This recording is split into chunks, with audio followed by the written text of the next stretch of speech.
LLM, porque você jogou 5.000 páginas de conteúdo para perguntar uma informação que estaria talvez na segunda linha do arquivo. Então não basta simplesmente você jogar a informação, você tem que descobrir que tipo de informação é relevante. E essa é a palavra-chave.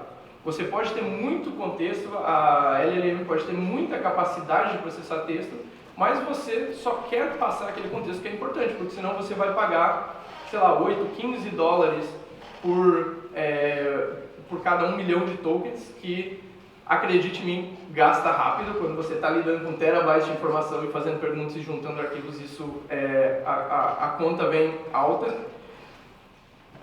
Você precisa achar informações relevantes. E aí que a gente chega no tema da palestra, que é RAG, sistemas RAG. RAG significa Retrieval Augmented Generation, que é basicamente a geração de texto de uma LLM, mas ela é aumentada por uma busca de informações. Então você basicamente vai ter informações que você quer alimentar nessa LLM.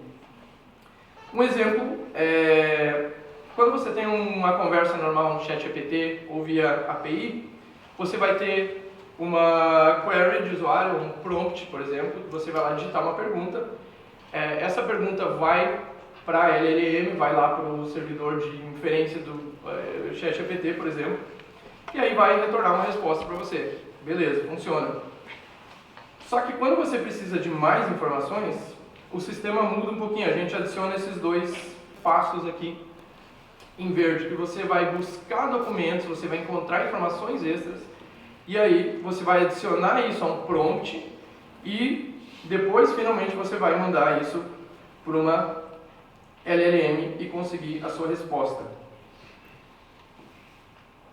E aí a gente vai falar um pouco mais em detalhes sobre como funciona esse sistema.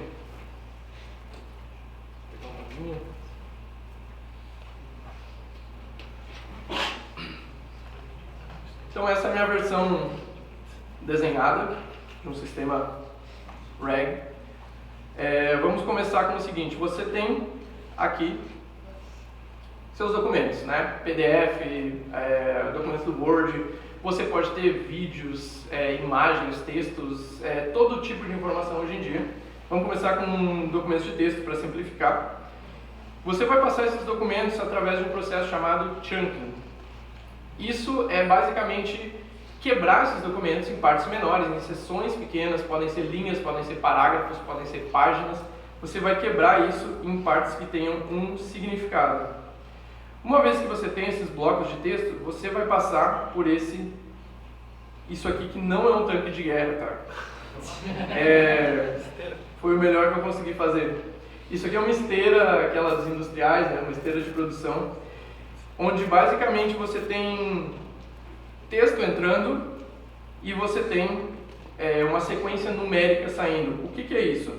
Esse aqui é chamado de Text Embedding Model. É um modelo de embedding. Eu não sei se embedding tem uma tradução, nunca vi isso traduzido, mas enfim.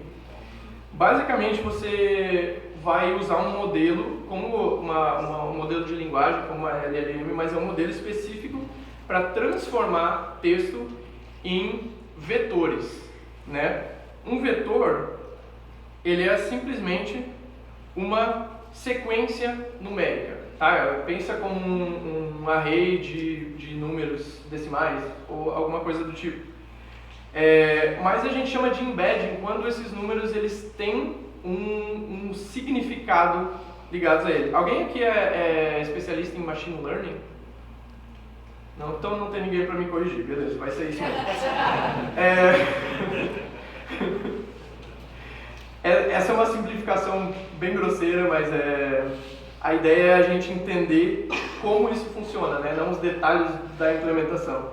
Mas enfim, a gente vai transformar textos em um padrão numérico, uma sequência numérica que a gente vai falar mais depois. E aí a gente vai salvar isso em um banco de dados vetorial. É um banco de dados específico que é usado praticamente só para esse fim.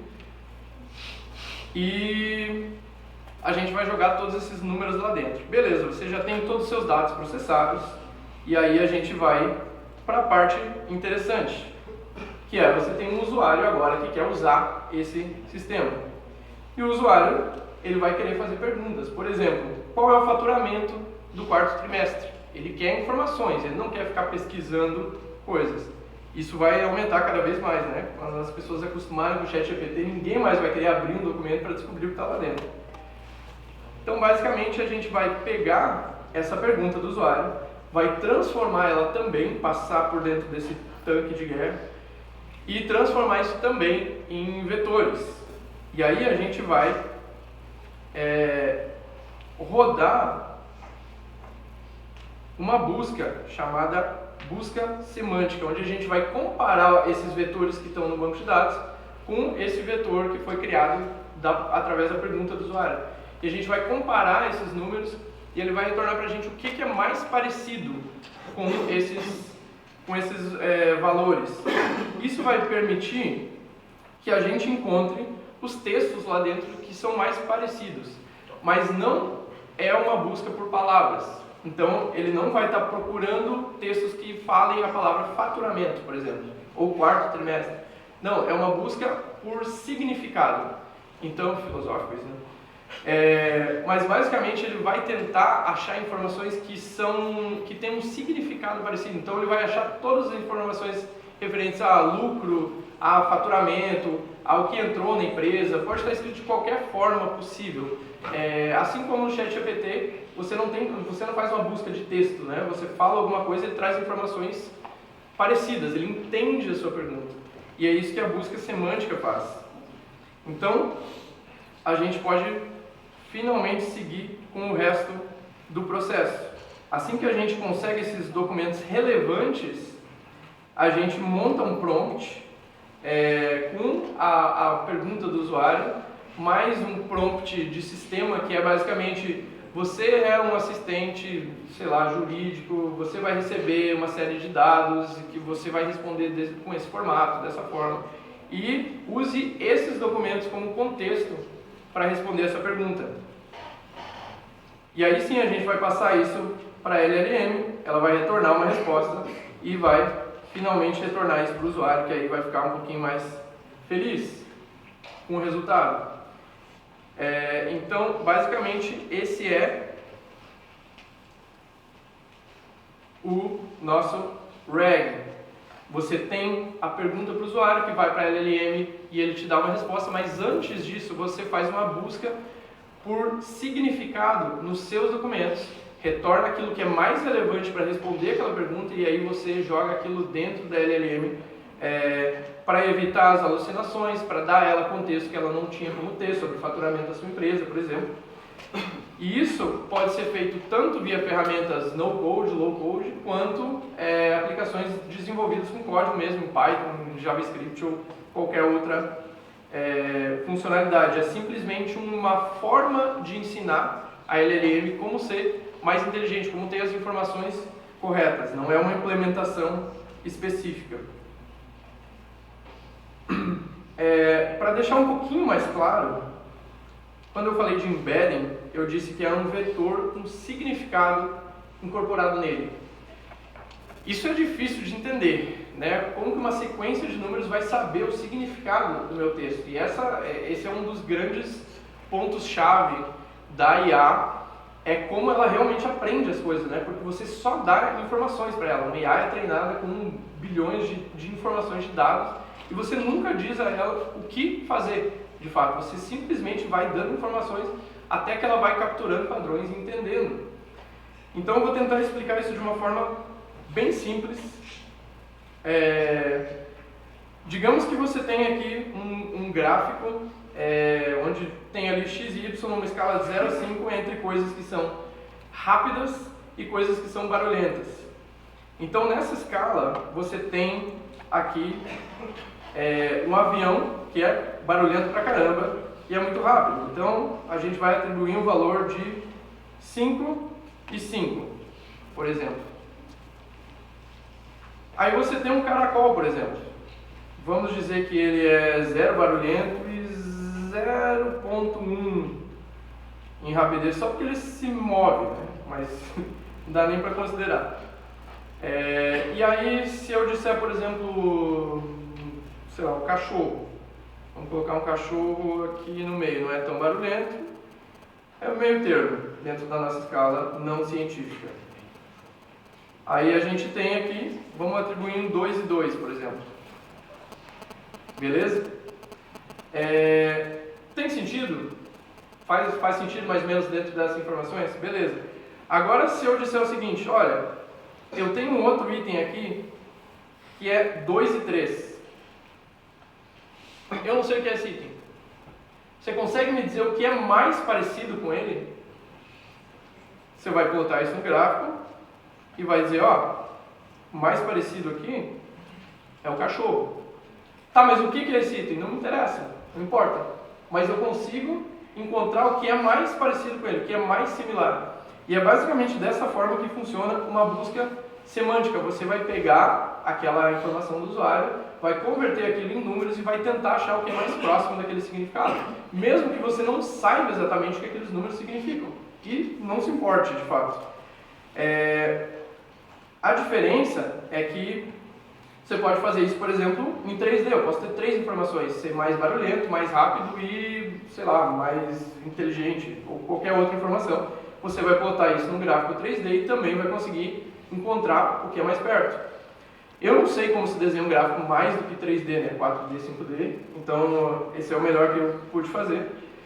O fato é que uns modelos de embedding hoje, por exemplo, os da OpenAI, usam o modelo mais simples usa 1536 dimensões e o outro modelo usa 3072.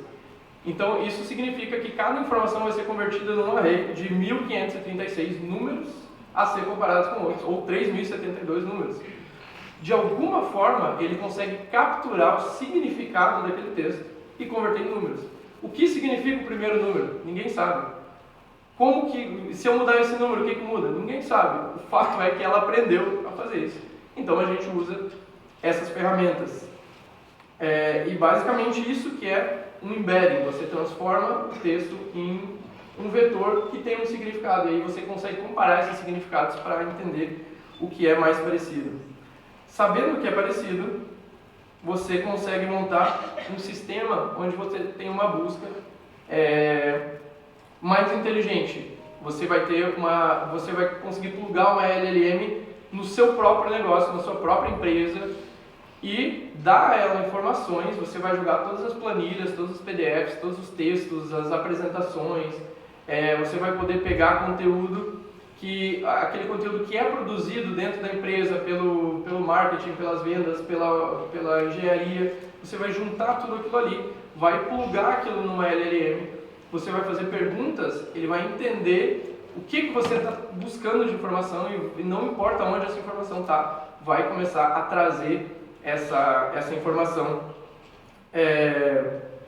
para a LLM para conseguir respostas inteligentes. Isso aqui não é algo novo, tá? Eu trabalhei numa empresa de IA em 2017, onde eles estavam tentando implementar isso aqui. Ainda não existiam ferramentas como o ChatGPT, então a empresa faliu. Mas, tirando esse detalhe, a ideia já tem muito tempo. Sistemas RAG já entraram no mercado assim, há pelo menos 2 anos e estão sendo desenvolvidos cada vez mais. Tem formas de melhorar, de implementar. Mas o fato é que a gente ainda está numa bolha, né? A gente pode estar ouvindo muito sobre IA, pode estar lidando com isso no dia a dia, mas se você sair na rua, você vai ver que a gente talvez chegou em 0,5% ainda da população. Então tudo que parece que é hype para a gente ainda está longe de ser implementado em larga escala para todo mundo. Então a gente está no início do mercado. Então é uma grande oportunidade, como a internet lá nos anos 2000, para a gente aproveitar e aprender essas ferramentas e começar a usar isso no dia a dia de uma forma que daqui a 10 anos, em vez de você estar pensando, pô, eu devia ter pensado nisso lá atrás, você já está investindo nisso hoje, em conhecimento, em aprender. a usar isso no mercado de trabalho, pessoalmente ou para empresas. Então, como o Alisson falou, estudar faz bem. Então, se eu posso dar uma sugestão, coloque IA como tema dos seus estudos também dentro do desenvolvimento de software, e a hora de pensar nisso é agora.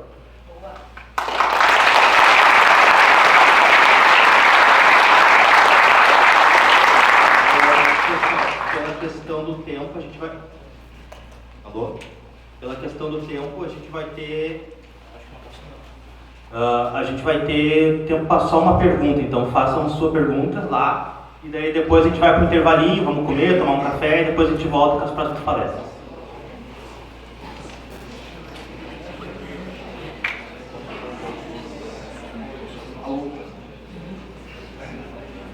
Alô? Bom, parabéns aí, José, pela apresentação. A minha pergunta é o seguinte: para a questão de diminuir alucinações e aumentar a acurácia, vale mais a pena você usar um modelo maior e mais caro, ou você fazer um double check, por exemplo, em modelos mais baratos? Então, existem várias teorias sobre isso. A janela de contexto está aumentando, né, rapidamente. Assim, a gente começou em 128 mil tokens, agora já estamos falando em milhões, em 2 milhões de tokens. Mas ainda existe um problema que é natural da LLM, que é o problema da agulha no palheiro, né? Mesmo quando você tem uma memória enorme, você ser capaz de achar aquela informação no meio dessa memória não é tão simples. Tem melhorado, mas ainda não é tão simples. Então, não é porque você tem um modelo com uma janela de contexto muito grande que ele vai ser capaz de te dar informações melhores. E isso hoje só dá para descobrir testando, né? Hoje a gente está fazendo para esse projeto da área jurídica, por exemplo, a gente está fazendo uma comparação de vários modelos com janelas menores e maiores, tentando entender na prática, né?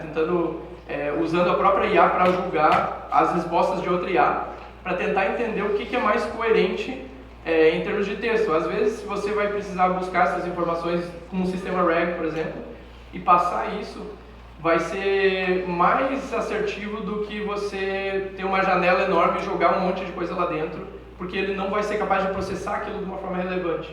Então, hoje não existe um certo e errado específico, assim, é muito através de experimentação e tentar entender, comparar modelos para ver o que faz mais sentido. Então é basicamente isso.